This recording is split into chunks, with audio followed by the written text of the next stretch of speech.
नमस्कार दोस्तों, मयूर जानी पॉडकास्ट में आपका स्वागत है। तो देखिए आज का वीडियो।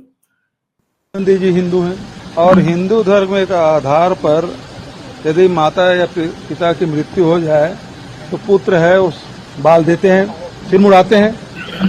होगा मोदी जी तो सर मुड़ाए नहीं। मेरी मां को गालियां दी गई, मैंने कभी कल्पना तक नहीं की थी।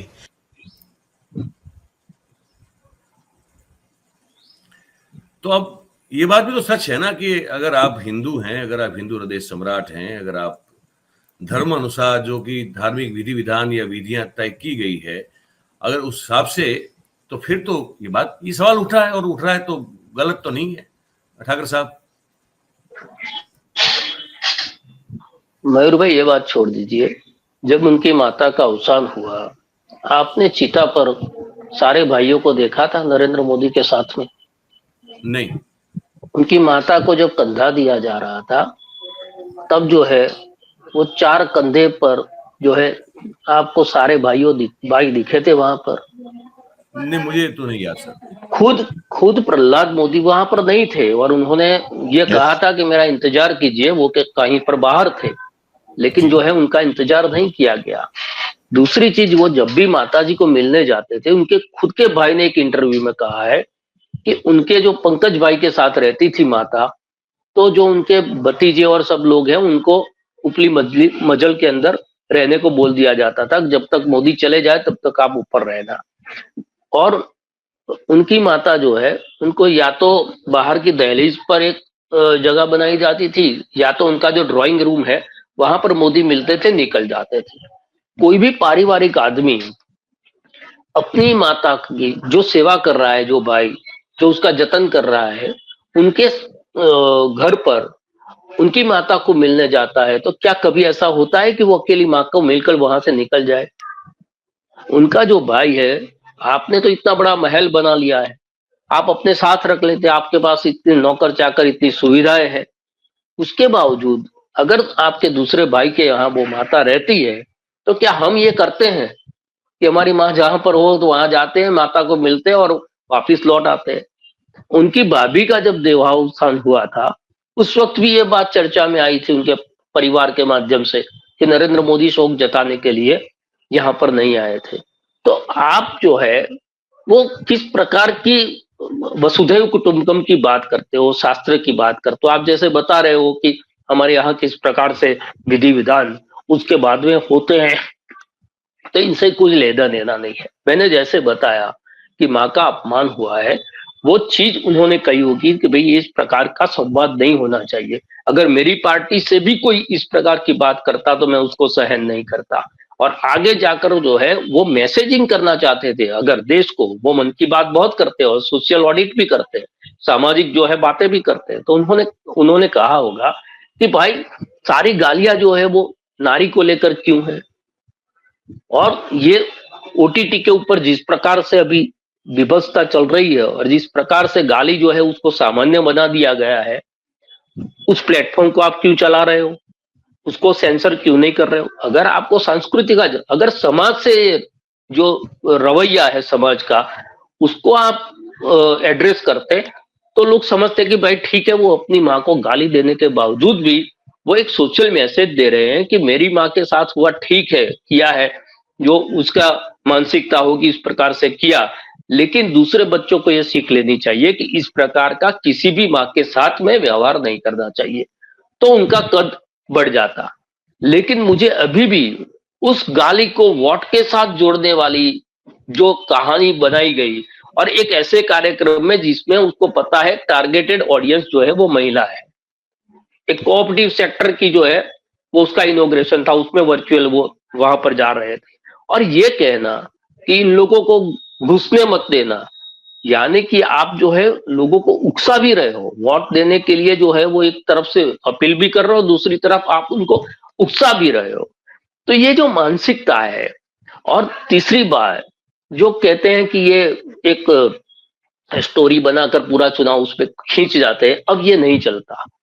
आपने जो पिछला चुनाव गया उसमें मंगलसूत्र, भैंस, ये वो, राम मंदिर इतना बड़ा बन गया था, सारी चीजों के बावजूद भी पार्टी बहुमत में नहीं आई ना। तो राजेश एक ही भाई, पत्ता- मुजरा शब्द का उल्लेख हुआ था। जी मुजरा। जी जी। तो देखिए उनकी भाषा में तो मैंने बहुत सारे उदाहरण दिए कि किस प्रकार से वो, सबसे बड़ा उदाहरण ये है, बिल्किस बानो किसी की बेटी किसी की बहन नहीं थी। उसके बलात्कारियों को अगर आप रिहा करवाते हो और उसकी पुष्पमालाएं होती है, तो ये जो है वो, ये क्या है? तो शाब्दिक हिंसा जो है वो तो ठीक है, आपने तो जो है शारीरिक हिंसा जिसके साथ की है उसको भी किसी न किसी प्रकार से जो है सम्मानित करने की कोशिश की है। तो ये दोनों बातें नहीं चलती, और इसीलिए मैंने कहा कि अब ये सारी चीजें नहीं चलती है। लोग प्रिडिक्ट कर लेते हैं। मैं कई बार कहता हूं, लोग सट्टा लगाते हैं कि मोदी जी इस जनसभा में रोएंगे या अगली जनसभा में रोएंगे, क्योंकि उनका रोना हर चुनाव के अंदर तय होता है। जैसे चुनाव फंसता है, किसी न किसी बात पर जो है उसकी आंख में आंसू आते हैं, और ये आंसू वाला एक नया एक पीआर एजेंसी हायर कर लिया है। वो अमेरिका जाते हैं तो कोई महिला मिल जाती है जो रो रो कर जो है मोदी की फैन बताती है। जब अहमदाबाद में आते हैं तो निकोल के अंदर एक महिला निकल जाती है जो रोकर जो है मोदी जी को भगवान बताती है। तो ये सारी जो है मार्केट, इसीलिए मैंने कहा माँ जो है वो माँ है, वो मार्केटिंग की चीज नहीं है। वो सारी चीज से आप मार्केटिंग कर लीजिए, आप हिंदू मुसलमान कर लीजिए, आप जाति को देखा, कर लीजिए, आप गोली जो खाई है उन्होंने वो इस देश राहुल के गांधी लिए। को पप्पू बना राजीव लीजिए, गांधी उनकी को माँ की देखा। जो है जो विचार।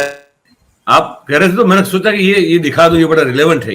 ये प्रियंका का ये बयान बड़ा रिलेवेंट है। ये प्रधानमंत्री देखे हैं, इंदिरा जी को देखा, गोली खाई उन्होंने इस देश के लिए। राजीव गांधी को देखा, शहीद हुए इस देश के लिए। नरसिम्हा राव जी को देखा, मनमोहन सिंह जी को देखा, मेहनत करते हुए दिन रात को इस देश के लिए। लेकिन मैंने पहला ऐसा प्रधानमंत्री देखा है बहनों और भाइयों, पहला देखा है ना, जो आपके सामने आकर रोता है कि मुझे गाली लग रही है, मुझे गाली दे रहे हैं। आपके दुख सुनने के बजाय अपना दुखड़ा आपको सुनाते हैं। और किसी ने उनके ऑफिस में बैठकर एक लिस्ट बनाई है। अरे आपके दुखों की लिस्ट नहीं है वो आपकी समस्याओं की लिस्ट नहीं है।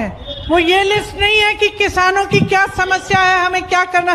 वो ये लिस्ट है कि मोदी जी को कितनी बार किसने गाली दी है। कम से कम एक पन्ने पे फिट तो आ रही है। अगर मेरे परिवार को जो गालियां दी हैं इन लोगों ने, हम लिस्ट बनाना शुरू करें तो हम किताब पे किताब छपवा लेंगे। मत करो, हिम्मत करो मोदी जी, मेरे भाई से सीखो।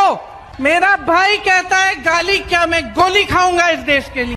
यदि आपको ये वीडियो पसंद आया है तो आप इसको पूरा देखना चाहते हैं तो मयूर जानी ऑफिशियल जो हमारी YouTube चैनल है उसके लाइव सेक्शन में आप इसको देख सकते हैं।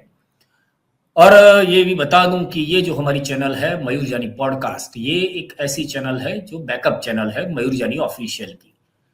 और आपको तो पता ही है कि सरकार अभी जो है वो आवाज बंद करने में बहुत ही माहिर है।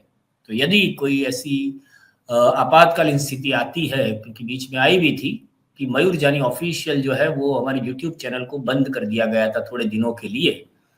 तो ऐसी स्थिति में हम और आप, मयूर जानी और आप एक दूसरे के संपर्क में रह सके, इसलिए हमने ये मयूर जानी पॉडकास्ट जो दूसरी चैनल शुरू की है। और आपसे आशा करते हैं कि आप इसको भी इतना ही प्यार देंगे और आप इस चैनल को फिलहाल सब्सक्राइब करके रखेंगे, जिससे कोई ऐसी जो स्थिति हो कि जिसमें सरकार की, आपको पहले भी मैंने बताया, तो वैसी स्थिति में हम और आप जुड़ सके। तो बस आपका दिन शुभ रहे। भारत माता की जय।